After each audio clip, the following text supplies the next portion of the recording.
நடுத்தெருவிற்கு வந்த ஓபிஎஸ்ஸின் நிலைமை மகிழ்ச்சியில் எடப்பாடி. இந்த மாதிரி தினம் தினம் வெளியாகக்கூடிய அதிமுக சம்பந்தமான அனைத்து விதமான அரசியல் தகவலையும் நீங்க உடனுக்குடனே தெரிஞ்சுக்கணும்னு நினைச்சீங்கன்னா நம்ம சேனலை சப்ஸ்கிரைப் பண்ணி ஃபாலோ பண்ணிக்கங்க. அப்படி இந்த வீடியோ பிடிச்சிருந்துச்சு அப்படின்னா ஒரு லைக் பண்றதுக்கு மட்டும் மறந்துடாதீங்க.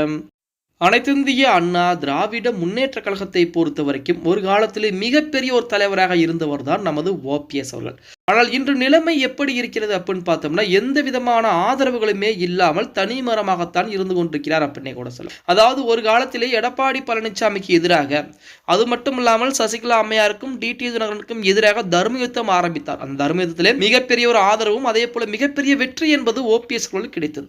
அந்த சமயத்தில் ஓபிஎஸ் அவர்களுக்கும் மிகப்பெரிய ஆதரவு வட்டாரங்கள் நிறையவே இருந்தது அப்படின்னே குண்டர்கள் எண்ணிக்கையும் அதிகப்படியானவர்கள் ஆதரவுகளை கொடுக்க ஆரம்பிச்சாங்க.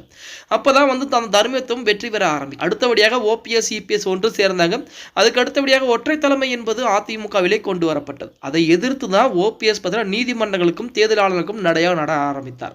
நீதிமன்றங்களே கிட்டத்தட்ட 11 முறை வழக்குகள் தொடுத்திருந்தார் நமது ஓபிஎஸ் மட்டுமே. அது மட்டுமல்லாமல் அவர் உடனிருந்த நபர்களையும் வைத்து வழக்கில் எடப்பாடி பழனிசாமியின் மீதும் பொதுச் செயலாளர் எடப்பாடி பழனிசாமி நியமிக்க கூடாது, செல்லாது அப்படின்னு அறிவிக்க வேண்டும் சொல்லி ஏகப்பட்ட வழக்குகளையும் தொடுத்து பார்த்தார். அடுத்தடுத்த வழக்குகள் பூராமே எடப்பாடி பழனிசாமிக்கு சாதகமாக அமைய ஆரம்பித்து விட்டது. சரி, அதுதான் சாதகமாக அமைஞ்சிருச்சு. தேர்தல் ஆணையமாவது இந்த முறை, அதாவது நாடாளுமன்ற தேர்தலாவது இரட்டை இலச்சினத்தை முடக்கிவிடும், இரட்டை இலச்சினத்தை முடக்கிவிட்டால் அதை வைத்து அதிமுகவை நாம் கைப்பற்றி விடலாம் அப்படின்னு சொல்லி ஏகப்பட்ட வேலைப்பாடுகளை பார்க்க ஆரம்பித்தார் ஓபிஎஸ். அதுவுமே இறுதியில் தோல்வியில் தான் முடிந்தது அப்படின்னு சொல்லலாம். சரி, அதுவும் போச்சே அப்படின்னு சொல்லி நாடாளுமன்ற தேர்தலிலே ராமநாதபுரம் தொகுதியிலே போட்டியிட்டார். அதில் மட்டும் வெற்றி பெற்றிருந்தால் கூட ஓபிஎஸ் மத்திய அமைச்சரவை இடம் கிடைத்திருக்கும். அதை வைத்து அதிமுகவை கைப்பற்றக்கூடிய வேலைப்பாடுகளை இறங்கியிருப்பார். அதுவுமே தோல்வியிலே முடிந்தது அப்படின்னு சொல்லலாம்.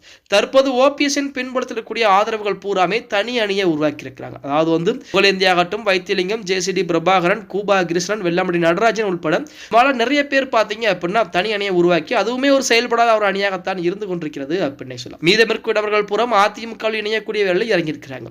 அதாவது மிகப்பெரிய தோப்பாக இருந்த ஓபிஎஸ் நிலைமை தற்போது தனி மரமாக எந்த ஒரு ஆதரவும் இன்றி தன்னிச்சையாக விடப்பட்டிருக்கிறார். இந்த சைடு பார்த்தீங்க அப்படின்னா பாஜகவின் பின்னாலும் போக முடியாத ஒரு சூழ்நிலை. அதே போல சசிகலாவும் டிடி தினகரனும் ஓபிஎஸ் வேண்டாம் என்று வெறுக்க ஆரம்பிக்கிறாங்க அப்படின்னு சொல்லலாம். அடுத்து நாடாளுமன்ற தேர்தலிலே டிடி தினகரன் கூட்டணியில் தான் இருந்தார். அப்படி கூட்டணியில் இருந்துமே தேனி தொகுதியில் தோல்வியை தழுவினார் டிடி தினகரன். அதன் காரணமாக ஓபிஎஸ்ஐ விட்டு விலக ஆரம்பித்து விட்டார். சசிகலா அம்மையாருக்கு நன்றாக தெரியும் தான் இந்த நிலைமையில் இருப்பதற்கு ஓபிஎஸ் தான் காரணம் அப்படிங்கிறது. அதன் காரணமாகத்தான் ஓபிஎஸ்ஐ பக்கத்திலோட விட மாட்டேங்கிறாங்க. இப்படிப்பட்ட சூழலில் தனிமரமாக, அதுவும் எந்த விதமான ஆதரவும் இல்லாமல் இருக்கிறார் ஓபிஎஸ் அப்படின்னு சொல்லி ஒரு தகவலானது தற்போது வெளியாகி இருக்கிறது அப்படின்னே கூட சொல்லலாம்.